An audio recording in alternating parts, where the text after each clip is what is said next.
fears and go one step past them, one step past them. And you'll find that your comfort zone expands each time you do that. Things that used to freak you out won't freak you out as much, and now you have the tools, you have the strength, literally, to lift more in your life as you face your fears more and more authentically.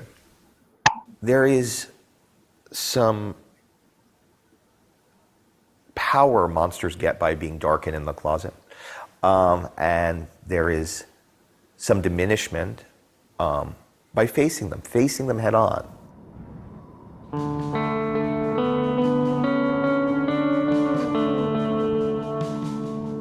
So Joseph Campbell talks about slaying dragons, and what do most of us do in our lives, whether it's a difficult assignment at work, whether it's a difficult conversation we know we should have with a loved one, whether it's something we're resisting, we leave and run in the opposite direction.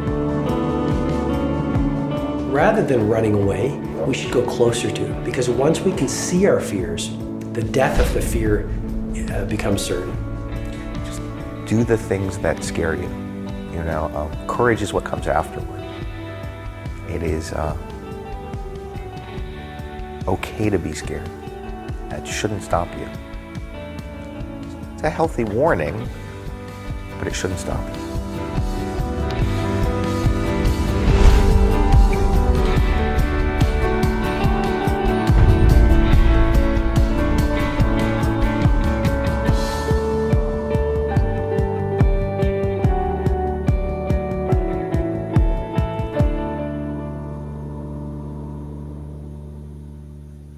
Ogre, dragon that hoards.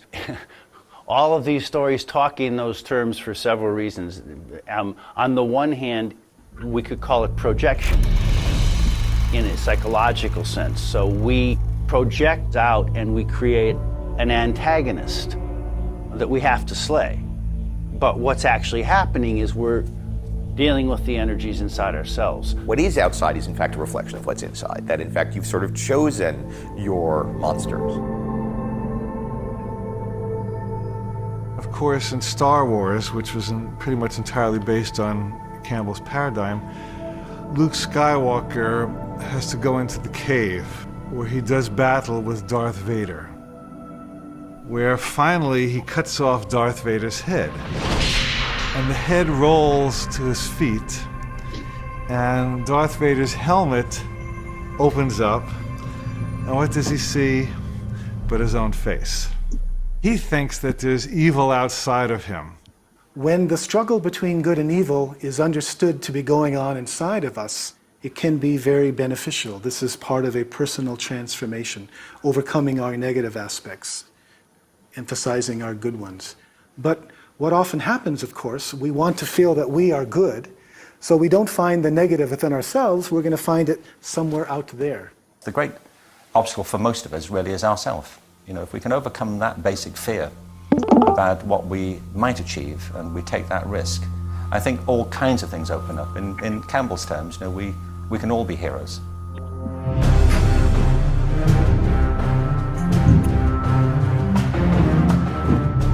The hero encounters these obstacles and flails at them. And that's how we react when we find ourselves in a situation where we have that kind of cognitive dissonance. How do I get out of it? Well, first thing is you have to surrender. You have to stop fighting it.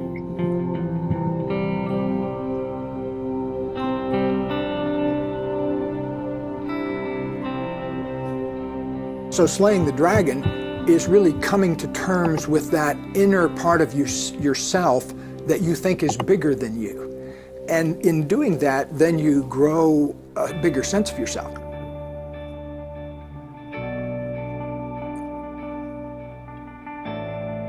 However, I think that it's loving your dragon that's the much more efficient thing to do, and it also feels a lot better.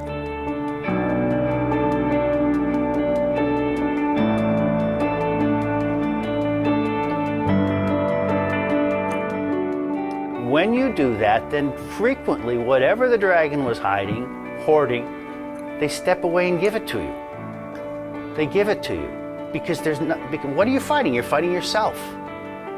When you stop fighting yourself, then you're no longer engaged in the fight and you're open to what might come to you.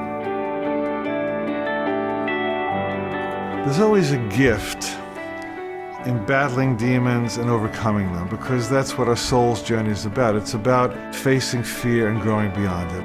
And as we overcome our fears, we gain power.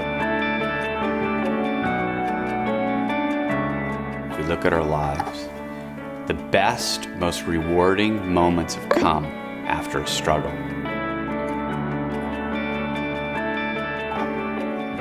As such, what we do with our lives is what makes us heroes or not.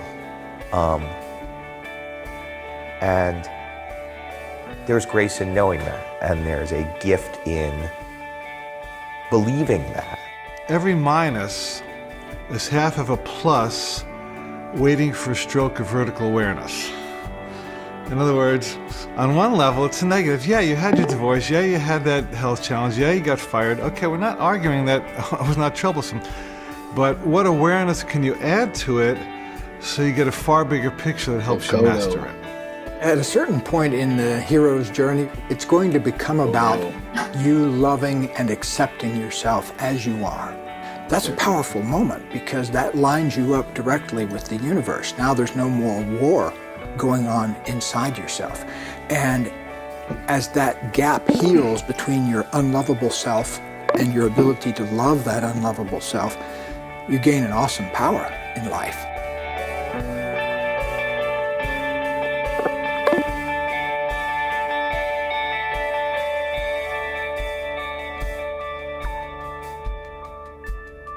The way we think of time is as linear. I'm born, I'm going to go through these things, and I'm going to die. The hero's journey tells us no. You're going to go here, you're going to have this adventure, and you're going to come back. And guess what? You're going to be right back where you were. Now you're going to go over here and have this adventure, and you come back. You're going to go here, you're going to have this adventure, and you're going to come back. And guess what? You're going to be right back where you were. Now you're going to go over here and have this adventure, and you come back. And guess what? You're right here. What did you bring back? Nick, what the hero up? brings back is a story. Gilgamesh, for example, the Gilgamesh epic. Dude, I got a Went out and shiatsu he massager looked and for I the have my plant of foot on it. I'm immortality. just like, He went through all kinds of trials with the feminine, with the monster, It's and the so most on. amazing thing. But he finally swam to the bottom of the sea and got the plant of immortality. He came up on the shore and put it down while he was bathing. The snake, serpent, came and got the plant of immortality. But he went home to Uruk anyway, and he had this story to tell. For Gilgamesh, there was no concrete, objective thing, widget to give to the community. No gold, no treasure, and so on. The story of the getting the treasure is the treasure. Somebody get this man in the studio right now. The giving of the story is the invitation. Somebody get this man in the studio to right make now. the same journey. That's why it's a circle. It never ends. I love that idea that there's a circle and the circle needs to be closed. And the way to close the circle is to come back, return with something different than you started with, and to share that. And that to me is like a perfect hero's journey. That's the ultimate end to the hero's journey. It's not slaying the dragon, it's not beating the bad guy. It's giving back the essence of that journey. Just send me somewhere while you're smoking, man. How can I make a difference and who can I make a difference to and for? And then it gets real easy. Hey, can I get a shirt? Oh yeah, here's a shirt. Hey, can I get a board? Yeah, here's a board. Oh, my friend's got an autistic son. He's trying to make a movie and he doesn't have the money. What can we do to finish the movie? Oh, all of a sudden we're doing things that we are going to do anyway. But then all of a sudden we can make money for him and make him finish the movie. And then all of a sudden it's like, well, let's do that again. That was great. Once people know there's like 3 ingredients, the time it takes. When I found this success in skating that I never dreamed possible, the first thing I wanted to do was to try to help kids get a facility, and that was the first thing I did. I started a foundation for public skate parks. The guests. To date, we've helped build about 500 skate parks. What? It's my passion. It's what I would love to do, is to provide facilities for these kids who deserve a chance. I love talking to young writers about writing. There's a scholarship I fund, which is a screenwriting scholarship at Wesleyan where I went to college. We owe it to everybody who wants to be what we are when they grow up. You know, they say if you speak to somebody at the level of the mind, then you'll speak to their mind. If you speak on your heart, you'll speak to their heart. But if you speak through your life, and your life is the story, then you'll change lives. And that's what mythical beings do. And it's why stories are great, because my story right now, which is also my truth, may have an effect on you. And therefore, I am taking the internal, I'm making it external, and through that, I'm sharing experience.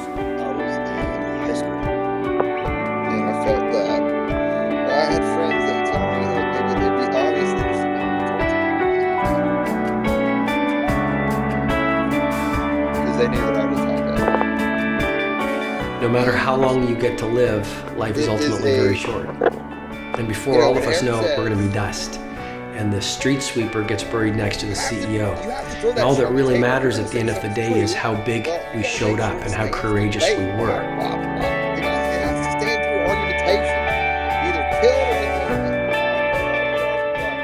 And I think when we are on our deathbeds, what fills our heart with the greatest regret is not all the risks we took, and not all the opportunities we seized, and not all the times we went out on a limb and looked silly. What fills our heart with regret at the end of our lives are all the risks we didn't take and all the opportunities we didn't seize. And it's really all you got to do to get to the next step. The worst way to figure out if something's I believe we all have it in us to think to ourselves, I can't give up. If you can be skilled that choice to not give up that means that you can win. Is a story you're telling yourself. If objective truth was that makes you feel immortal. That means that makes you feel like you can overcome anything. That makes you feel transcendent. And that's all we got. And that means it is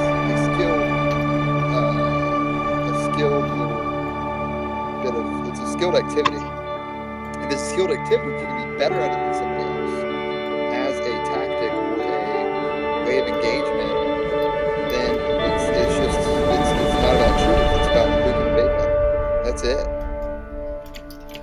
Yeah, I think it can be about both, though, too. And I think if you were seriously going to take the debate here as who was the most truthful, you would have to have a judge talking about whose statements are the most sensible and really it requires research, right?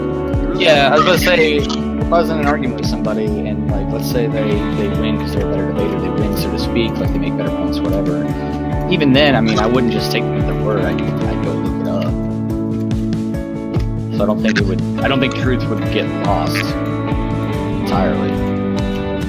Well, it's you know, the very fact that you can win a debate with arguing a point that you don't actually believe. If you win a debate and the person that wants the debate then goes says, let's actually playing devil's advocate, yet they come from a position as with the best idea shall prevail,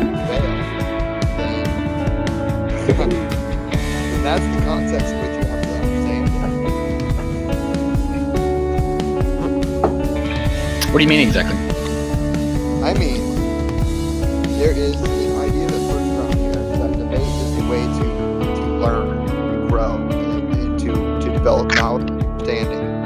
But if the same person that espouses that idea or belief also can debate the side of which he or she does not agree with and win, quote unquote, and then after the fact say that it's actually not actually true, then you can no longer actually say that it's a way to produce knowledge and reasoning and logic and understanding. I see what you're saying. I get that.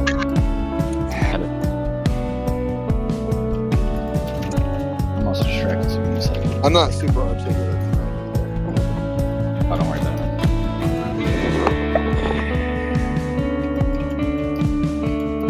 I'm not articulate because I'm breathing all these particulates. It's God damn! Where's your mixtape? Where's the SoundCloud at? Let me get it.